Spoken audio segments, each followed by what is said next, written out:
6:44 on this Thursday. Time for Agribusiness and Larry Steckline. Hi there. Hi, guys. How you doing? Pretty good. How are you? Oh, got a busy morning this morning, so we will just cut out the chatter and get to work. Is that okay? Go right into it.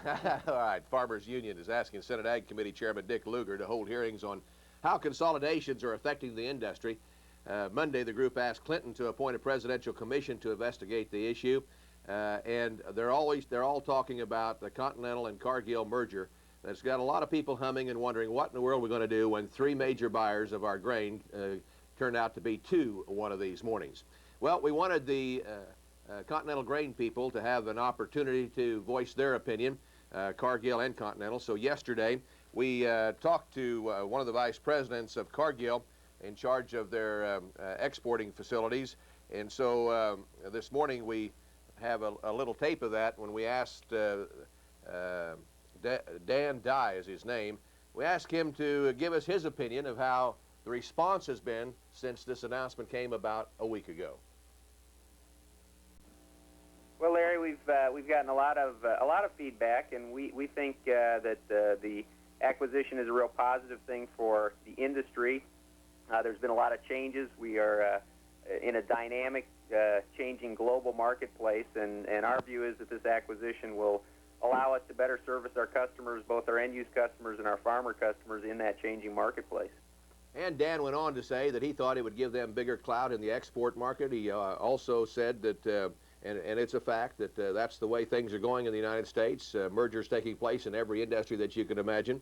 I agree to that as well. But it's still, and he said he's going to, they will cooperate with any kind of investigation that goes on by the Justice Department or anybody else. I thought a very good interview and a very good attitude by the folks at Cargill. And again, I have to agree with that. Everybody's doing it in the United States. Mergers are taking place everywhere. It's just a little scary when we're going downhill in the buying side for grain right now from 3 to 2. Special guest this morning is David Fry. David, is that David Fry? No, that's Doug Olmar. Yeah, Larry, they were supposed to tell you there was a little change. Yeah. Sorry about that. What happened?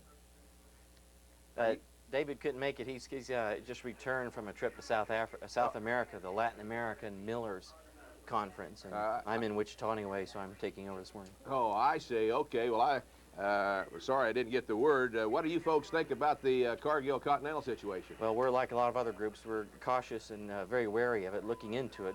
We don't like the possibility of 3 to 2, like you just said earlier, and you know, the consolidation in the grain industry, fewer buyers, fewer markets for Kansas and farmers' grain, so we're keeping an eye on that. I wonder if you or anybody else, any of your organizations, will do what the Farmers Union's done and will push the administration to look into it. Well, that could happen. We're checking in the other case of the Canadian National Railway buying the Illinois Central, where they can ship Canadian grain to the Gulf ports, and so that's something we're looking into. And we'll see what our commissioner board members consider about this. Well, can you bring us up to date on what's going on with the wheat cleaning facility down the port that 4, 5, or 6 states are getting behind? Well, there are meetings going on about that. In our annual meeting coming up in 2 Mondays from now, 2 Monday nights from now in Salina, Lee Schatz, the USDA's Foreign Agriculture Service, will be our main speaker talking about the cleaning efforts, and we're very hopeful that'll go about. Okay, and again, your meeting is when and where?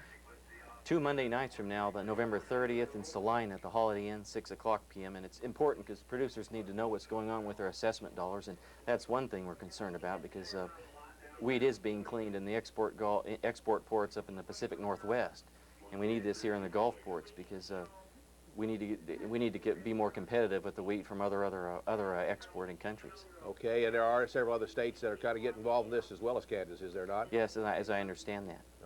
Okay, well, listen, Doug, thanks for filling in this morning. We appreciate you coming by. Thank you, Larry. All right, let's get into a couple of other things. Let's check the markets out for yesterday. Kind of an interesting situation when it comes to livestock. First of all, on the grain side of our market, if we can see those, we found an upward swing on about everything. About 3 cents is kind of an average on the whole gamut. Corn up 2 for an average, but there were some markets up 3. Pretty decent kind of demand out there. There isn't any doubt about that. A lot of talk about what's going on in Asia with President Clinton and Secretary of Agriculture Dan Glickman. Glickman saying that there would be probably almost assured some more loan guarantees available to Korea, and maybe an announcement coming yet this week. And all of that talk has led to stronger grain markets. We expect those markets to open steady to strong again this morning. Probably not quite that strong, mostly on a steady note. Now, in our feed yards, kind of an interesting deal. It's been tough to get anything done this week. Packers, though, are short bought. Everybody's kind of thinking maybe something will happen today or tomorrow around that $63 mark. There were some bids out there at 61 yesterday. And the thing that scares me, I think there was a few sold in Texas and Oklahoma at that figure.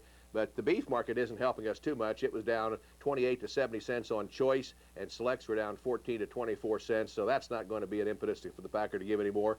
But he's needing some, and that might be. Feeder cattle around, mostly steady in Nebraska. In fact, North Platte's showing steady prices. Sheep and lamb steady to $1 lower, $58, $59 outside tops. And the hog markets were 50 to 75 higher yesterday. Finally, 18 and a quarter. Sure like to see something around $20 again. That's the way it is this morning. We'll throw it back to you guys in studio. Okay. All right, Larry. Hey, are your ducks glad that they're not turkeys this time of year?